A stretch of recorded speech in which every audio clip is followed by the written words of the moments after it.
नमस्कार, आप देख रहे हैं एसपीएन 9 न्यूज और मैं हूं आपके साथ मनीष कुमार सैनी। जम्मू कश्मीर में पूर्व सीएम रहे उमर अब्दुल्ला गुरुवार को सर्वसम्मति से नेशनल कॉन्फ्रेंस विधायक दल के नेता चुन लिए गए हैं। सीएम पद के लिए अंतिम फैसला गठबंधन सहयोगियों के साथ बैठक के बाद लिया जाएगा। नेशनल कॉन्फ्रेंस विधायक दल के नेता चुने जाने के बाद अब उमर अब्दुल्ला का सीएम पद के लिए भी चुना जाना तय है।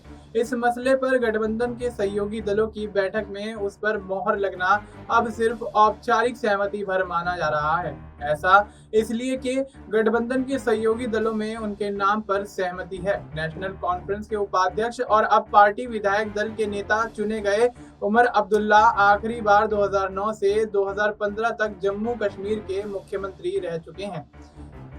उन्होंने गंदरबल और बडगाम सीट से विधानसभा चुनाव लड़ा था। वह दोनों सीटों से चुनाव जीतने में कामयाब हुए, जबकि लोकसभा का चुनाव इसी क्षेत्र से वे हार गए थे। उमर अब्दुल्ला ने अपने सियासी सफर की शुरुआत 1998 में लोकसभा चुनाव के साथ शुरू की थी। उस समय वह सिर्फ 28 साल के थे।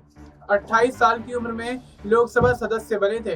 वह कॉमर्स और इंडस्ट्रीज राज्य मंत्री के तौर पर अटल बिहारी वाजपेयी की अगुवाई वाली सरकार में केंद्रीय मंत्री परिषद का हिस्सा रह चुके हैं। गठबंधन के सहयोगी दलों की बैठक के बाद वह उपराज्यपाल मनोज सिन्हा से मुलाकात करेंगे और जम्मू कश्मीर में सरकार बनाने का दावा पेश करेंगे। जम्मू कश्मीर में विधानसभा चुनाव 2024 का परिणाम 8 अक्टूबर को आ गया। केंद्र शासित प्रदेश में 10 साल बाद हुए चुनाव में नेशनल कॉन्फ्रेंस और कांग्रेस गठबंधन को बहुमत मिला। एनसी को 42 और कांग्रेस को 6 सीटें मिली। सीपीएम को भी 1 सीट मिली, जिसका समर्थन एनसी को हासिल है।